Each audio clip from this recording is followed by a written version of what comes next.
Coucou tout le monde, je vous retrouve dans une nouvelle vidéo pour vous parler de ma dernière lecture. Donc il s'agit de Esprit d'hiver de Laura Cassić aux éditions Livre de Poche. Et attention, préparez-vous, mais préparez-vous bien, hein, parce que moi je me prépare, ça rigole pas, franchement. On se prépare bien chaudement, hein, on met tout ce qu'il faut, les gants, le bonnet, et un bonnet panda, hein, tant qu'à faire, hein. Il n'est pas joli mon bonnet panda. On met tout ce qu'il faut. Attendez, je mets mes gants. Parce que, attendez, hein, vous allez voir pourquoi. C'est pas au hasard si je fais ça. C'est pas pour rien. Parce que dans Esprit d'hiver, l'ambiance va clairement se refroidir. Je vous en parle maintenant. C'est parti. Ah, c'est dur avec les gants, hein. On va faire autrement alors. Parce que... Bon. Attention, c'est parti.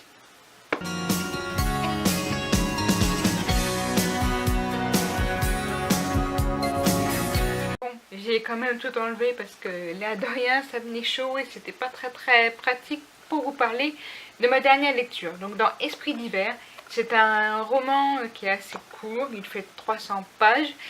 Et donc c'est un huis clos. C'est toujours dans le cadre du Cold Winter Challenge de Margot Liseuse. Et c'est ce fameux livre où j'avais eu des retours pas trop positifs. Et je m'étais dit, moi le synopsis me plaisait bien. Donc j'avais envie de me faire ma propre expérience. Donc je vais vous en parler sans rien vous raconter évidemment. Parce que sinon c'est pas marrant et ça ne sert à rien.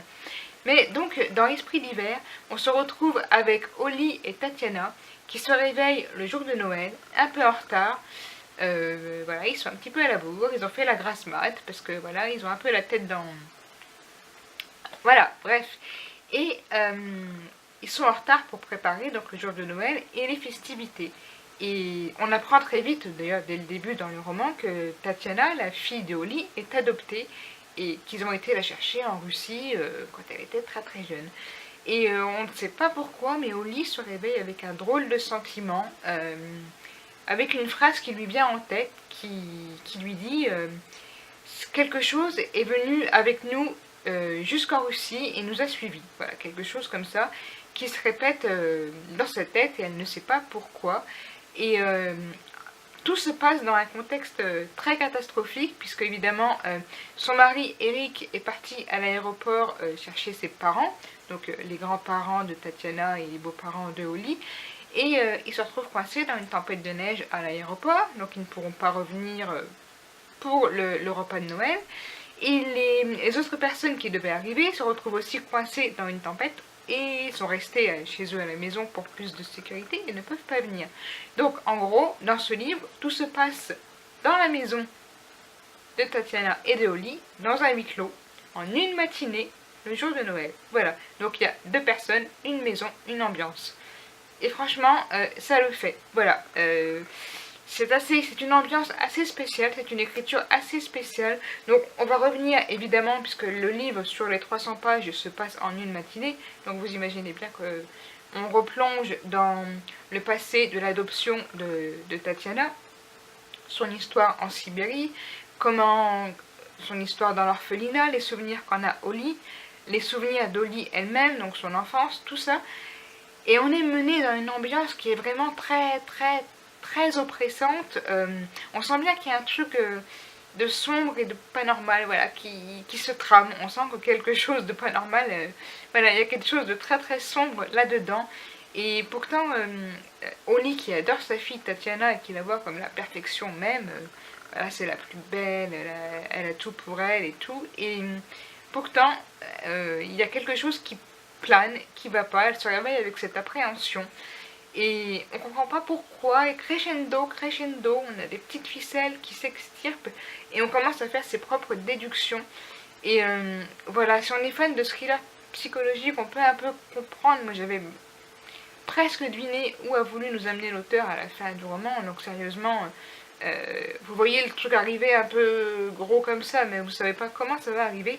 Et c'est sûr que si vous allez directement à la fin, vous allez tout de suite comprendre ce qui se passe tout au long de cette matinée, voilà, qui a quand même été élaborée en 300 pages, et voilà, ça a été dilapidé pendant 300 pages et franchement, je dis bravo à l'auteur parce qu'il y a une ambiance quand même qui se crée en une matinée qui va crescendo. La relation entre Tatiana et Oli se dégrade et on comprend pas trop ce qui se passe, même si on sent que c'est pas net tout ça. Et quand on arrive au bout, on se dit ah ouais quand même. Ah ouais, donc voilà, c'est quand même une fin qui met un coup et ouais, on reste quand même en disant oh là là. Voilà, moi je suis contente de ne pas m'auto-spolier et de ne pas avoir été à la fin parce que clairement, si vous allez à la dernière page, vous allez tout comprendre parce que tout est réduit finalement à la dernière page, tout est expliqué. Mais l'histoire est franchement bien menée, elle monte crescendo, on en apprend un petit peu plus sur l'histoire de Tatiana qui vient de Sibérie, donc ces orphelinats en Russie, vraiment dans la pauvreté la plus incroyable et la plus horrible et de où ils l'ont sortie et qui lui ont offert tout pour qu'elle soit la plus heureuse des petites filles, qu'elle grandisse dans beaucoup d'amour, beaucoup, voilà, franchement, c'est ce que nous raconte Oli, et pourtant, il y a une immense ombre qui vient gâcher tout ça, mais la réponse, c'est la question, c'est laquelle et pourquoi le jour de Noël, et qu'est-ce qui s'est passé? Qu'est-ce qui s'est passé pour que Oli se réveille ce matin de Noël en se disant quelque chose nous a suivis jusqu'en Russie et dans tout le roman qui, comme je le disais, qui dure que la matinée, hein, on se demande mais qu'est-ce qui se passe? Qu'est-ce qui se passe ou qu'est-ce qui est en train de se passer? Et quand on arrive à la fin, on se dit ah ouais, waouh, voilà. Et franchement, moi c'est une lecture, j'ai bien aimé. Alors je reconnais que les 30 premières pages, ouais, je me suis dit c'est une lecture assez spéciale, ça faut le reconnaître, c'est une lecture assez spéciale, mais ça l'a fait parce que c'est un huis clos qui se passe dans une maison avec 2 personnes en une matinée, et voilà, il y a quand même 300 pages qui arrivent à se faire, et franchement, c'était bien mené. Voilà, moi je me suis laissée embarquer, et j'ai beaucoup aimé me laisser transporter dans cette histoire où on replonge quand même, on n'est pas totalement dans la maison pendant les 300 pages, puis comme je vous le disais, on replonge dans le passé de l'histoire de l'adoption de Tatiana, de l'histoire de l'enfance de Oli et pas mal de paramètres qui font qu'on en apprend un peu plus sur la famille de Oli et de Eric et de leur voyage en Sibérie et de comment s'est passé l'adoption, les relations qu'ils ont eues avec les infirmières de l'orphelinat là-bas, et tous ces trucs qui reviennent à Oli et qu'elle avait oublié et qui font que pourquoi elle s'en rappelle maintenant. Voilà, et si vous voulez le savoir, je vous conseille fortement de lire Esprit d'hiver, parce que si vous voulez un petit peu une ambiance qui vous plonge bien dans quelque chose de sombre et dans un huis clos, voilà, sérieusement, vous ne serez pas perdu dans les personnages, parce que clairement, il n'y en a que 2. Et c'est, voilà, moi je me suis laissée emporter et elle m'a plu cette lecture. Donc je comprends que les avis soient mitigés parce que le style d'écriture est assez spécial. Voilà, Laura Kassic a quand même une écriture qui lui est propre et on adhère ou on n'adhère pas. Ça, je le conçois complètement. Mais n'empêche que moi je me suis laissée entraîner dans ce que nous a raconté Oli, parce qu'on est essentiellement du point de vue d'Oli avec des dialogues avec Tatiana, mais c'est essentiellement Oli qui nous raconte l'histoire. Et je me suis laissée transporter malgré moi. Voilà, au début c'était pareil, voilà, je me disais où elle veut me mener, Et puis il y a un moment où on se pose plus la question, on est dedans, on est happé dedans et on veut absolument savoir l'issue et de savoir pourquoi et qu'est-ce qui se passe dans la tête d'Oli, et la réponse est dedans. Donc voilà, c'était mon avis, mon avis. C'est compliqué. En plus, la luminosité est pas glorieuse et je suis floue. Je suis désolée si j'ai été floue pendant que je parlais. J'espère que ça n'a pas été trop long, mais bon, voilà, c'est la luminosité qui est pas top et avec les moyens du bord. Mais j'espère quand même que je vous aurai donné envie de lire ce livre, parce que franchement, moi, ça l'a fait. Il m'a emmené. Et malgré les avis qui n'étaient pas très positifs sur le Codvilter Challenge de la page de Margot Liseuse, moi j'ai aimé. C'est vrai que c'est spécial, mais j'ai aimé. Voilà, donc n'hésitez pas à me dire ce que vous en avez pensé si vous l'avez lu, ou si vous avez l'intention de le lire, si vous avez lu d'autres romans de Laura Kassic, parce qu'elle en a fait d'autres. Et en a fait un qui s'appelle Les Revenants.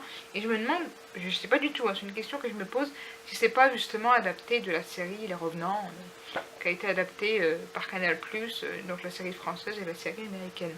Voilà, je me disais, est-ce que ça a un rapport ou est-ce que ça n'en a pas? question que je me pose. Donc si vous avez la réponse, n'hésitez pas à me le dire. Voilà, si la vidéo vous a plu, bah, n'hésitez pas aussi à me le dire. Voilà, message subliminal. Ça fait toujours plaisir et n'hésitez pas aussi à commenter et à me donner votre avis. Voilà, en attendant, je vous dis à très vite pour une prochaine vidéo. Désolée pour l'éclairage, la luminosité. J'ai fait tout naturel et il fait très très sombre, le temps est gris, c'est pas terrible, mais j'espère que ça ira. Je vous dis à très vite pour une prochaine vidéo. Ce sera une vidéo un petit peu spéciale, peut-être avant Noël d'ailleurs.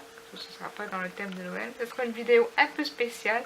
Et au petit aparté aussi, si vous avez vu les affiches en ce moment dans ma ville, sur la campagne civile où je suis dedans, n'hésitez pas à me le dire aussi, ce que vous en pensez, et tout ça, et ça serait bien.